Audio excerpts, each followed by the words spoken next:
Credit আছে ৫,৪৭,৭১১ টাকা।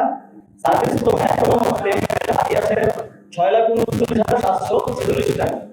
আর আমার মায়ের একটাই অ্যাকাউন্ট আছে, সেখানে ২১,১৫৪ টাকা আছে সোনালী ব্যাংকে। সেটাতে এটা আমার সেভিংস অ্যাকাউন্ট, এটাতে ৯,৯৩০ টাকা আছে। এই অ্যাকাউন্টে এখন আছে ৯,৭৮,৬২৬ টাকা।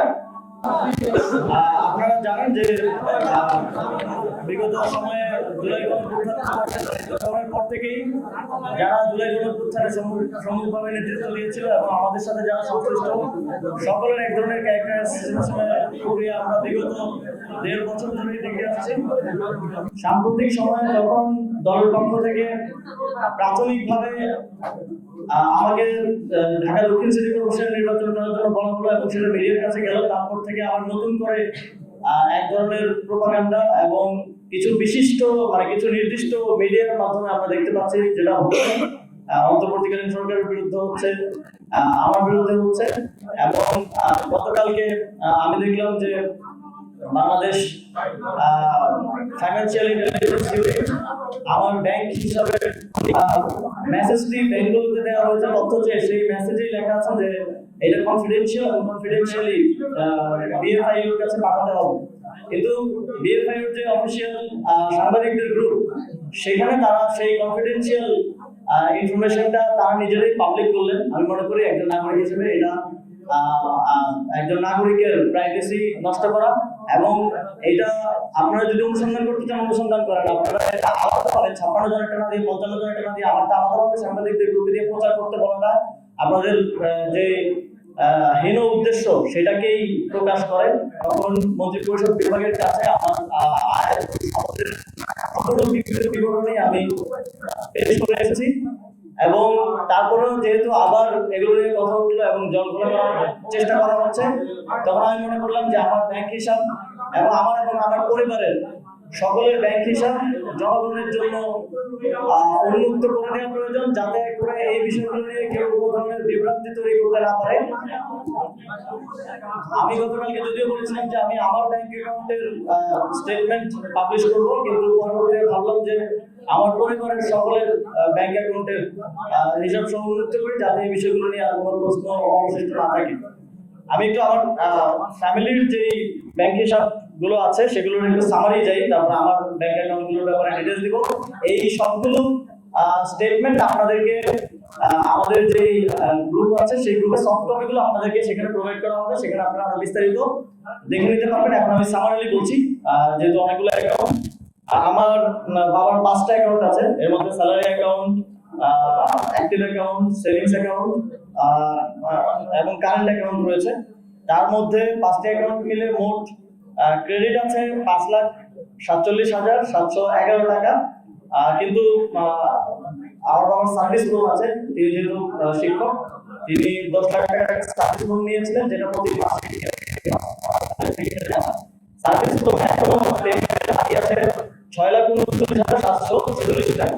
সুতরাং যা ক্রেডিট আছে সেটা যদি বাদ দেওয়া হয় তাহলে তিনি এখনো ৮২,০৩৫ টাকার মতো দেনায় আছেন আর কি। আর আমার মায়ের একটাই অ্যাকাউন্ট আছে, সেখানে ২১,১৫৪ টাকা আছে। আমার স্ত্রীর একটা অ্যাকাউন্ট আছে, সেখানে ৬১৩ টাকা আছে। আমার নিজের 2টা অ্যাকাউন্ট আছে, দুইটার মধ্যে একটা আমার ব্যক্তিগত অ্যাকাউন্ট, সেটা হচ্ছে জনতা কোন ব্যাংকে, সোনালী ব্যাংকে। সেটাতে এটা আমার সেভিংস অ্যাকাউন্ট, এটাতে ৯,৯৩০ টাকা আছে। আর আরেকটা হচ্ছে আমার স্যালারি অ্যাকাউন্ট, যেটা আমার গভর্নমেন্টে থাকা অবস্থায় স্যালারি সহ গভর্নমেন্টের আরো যেই টিএডিএ সহ যেই লেনদেন সেটা এই অ্যাকাউন্টের মাধ্যমেই হতো। এই অ্যাকাউন্টে আমি একটু ডিটেইলস বলে রাখি। আমি 16 মাস দায়িত্বে ছিলাম, 16 মাসের স্যালারি ১,৬৫,০০০ করে পড়ে স্যালারি এবং ভাতা সহ এর আশেপাশে কম বেশি করেছিল। এবং আমি 5টি বিদেশ সফরে গিয়েছিলাম। বিদেশ সফরের যে টিএডিএ বিল সরকারের পক্ষ থেকে দেয় আপনারা জানেন, সেটাও এই অ্যাকাউন্টে এসেছে। সেটা করে ৪,৫,৬০০ টাকা হবে 5টি বিদেশ সফরের। এর বাইরেও দেশের সরকার থেকে আরো বিভিন্ন খাতে বিভিন্ন যে ভাতা সব মিলিয়ে এই অ্যাকাউন্টে এই অ্যাকাউন্টটা এই অ্যাকাউন্টে এখন আছে 9,78,626 টাকা। এবং এই অ্যাকাউন্টে মোট ট্রানজাকশন, মোট ক্রেডিট হয়েছে আমার স্যালারি ট্যালারি সবকিছু মিলে, এবং সরকারের দায়িত্ব গ্রহণ করার আগেই 50,000 টাকার মতো ছিল, তারপর সব মিলে ক্রেডিট হয়েছে মোট 85,81,000 টাকা। আর ডেবিট হয়েছে 76,03,000 টাকা। এখন আছে 9,78,000 টাকা। তো মোট আমার দুইটা অ্যাকাউন্ট মিলিয়ে মোট আছে হচ্ছে 9,78,556 টাকা।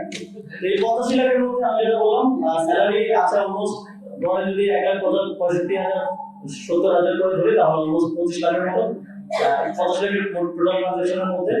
আর 5টা বিজনেস সফটওয়্যারের প্রায় 35 থেকে 40 লাখ টাকার মতো হবে। আপনারা ডিটেইলসে যখন সফটওয়্যার আমরা সেখানে দেখতে পাবেন।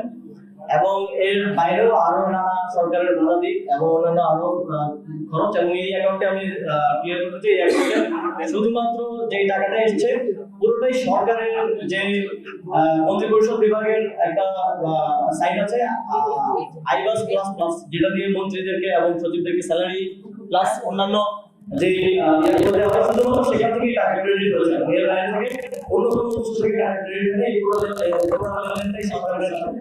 এবং এর পুরোটা রেকর্ড মন্ত্রিপরিষদ বিভাগে আছে, আপনারা সেখান থেকেও চাইলে নিয়ে নিতে পারেন। তো এটা হচ্ছে সামারি আমার মোট আমার এবং আমার পরিবারের মোট 9টা ব্যাংকের যে তথ্য আছে সেটা হিসাব। যদিও বাংলাদেশ ব্যাংকের বিএফআইউ তারা শুধু আমার অ্যাকাউন্টের তথ্য চেয়েছে, আমি আমার পরিবারের অ্যাকাউন্টের তথ্য সহ দিলাম অধিকতর স্বচ্ছতার জন্য। এবং এই সবগুলো আমরা সফটওয়্যারে আপনাদেরকে প্রোভাইড করে দিব সামারি সহ, সেখান থেকে আপনারা ডিটেইলস জেনে নিতে পারবেন। তারপরে যদি কোনো কিছু নিয়ে সন্দেহ থাকে বা কোশ্চেন থাকে তাহলে সেটা আমাদেরকে করতে পারেন। আমাদের পার্টির যিনি মিডিয়া দেখেন, মিডিয়া টিম আছে, তাদের মাধ্যমে অথবা আমাদের সরাসরি আপনারা জানতে চাইতে পারেন। এই হিসাবটা দেওয়ার উদ্দেশ্য হচ্ছে আমরা একটা স্বচ্ছতা এবং জবাবদিহিতার মধ্য দিয়ে যখন দায়িত্ব ছিলাম তখন কাজ করেছি এবং এখন কাজ করছি। এবং সামনের দিনে যারা নাগরিক পার্টি স্বচ্ছতা এবং জবাবদিহিতাকে সর্বোচ্চ গুরুত্ব দিয়ে কাজ করবে, এটা আমাদের একটা অঙ্গীকার। সেই জায়গা থেকে এবং আমার কোনো কিছুই লুকানো নেই, আমি আমার দায়িত্ব সর্বোচ্চ স্বচ্ছতা এবং জবাবদিহিতার সাথে পালন করেছি। এবং আমি দায়িত্ব ছাড়ার পরে 4 মাস হয়েছে। আপনারা অনেক সময় অনেক গুঞ্জন শুনেছেন, অনেক নিউজ দেখেছেন, অনেক নিউজ। আমরা যখন যোগাযোগ করতাম হাউসে তখন তারা আমাদেরকে বলতো যে ভাই আমাদের কিছু করার নেই, আমাদেরকে তো লিখিত দিয়ে গেছে এটা ছাপানোর জন্য। আপনারাও হয়তো অনেক সময় এই বিষয়গুলোর অভিজ্ঞতা পেয়েছেন।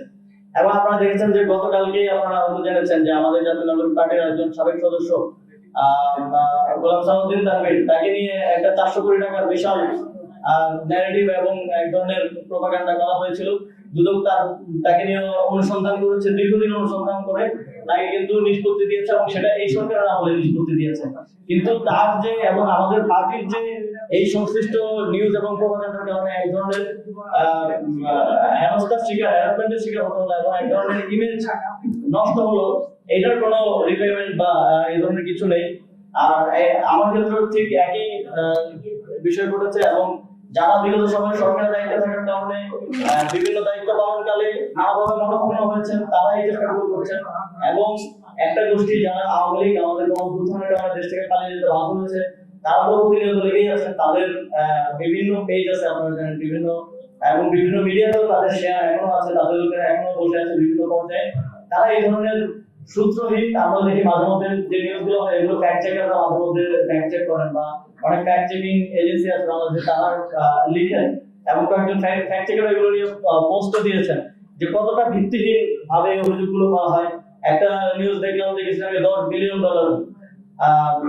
দুর্নীতির, প্রায় 1,20,000 কোটি টাকা, মানে এত অকাল্পনিক এবং অবাস্তব অভিযোগ দিয়ে জাস্ট ক্যারেক্টার অ্যাসাসিনেশন করা হয়।